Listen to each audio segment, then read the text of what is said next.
এই ভালোবাসা ছোট থেকে এদেরকে মানুষ করেছি।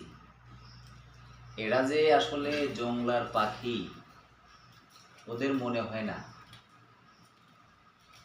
ওরাই মনে করে যে আমি ওদের বাবা, আমি ওদের মা। জংলা পাখি, ভাবতে অবাক লাগে। এক চুল ভয় এদের শরীরে নাই, এদের অন্তরে নাই। তাহলে বুঝেন যে বনের পাখি সে কিছুই নাই, কিছুই নাই। শোনা কথা বলতে, একটু কথা বলতে দাও।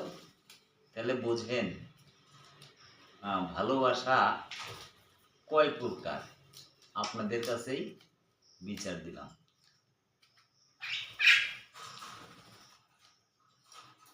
আহা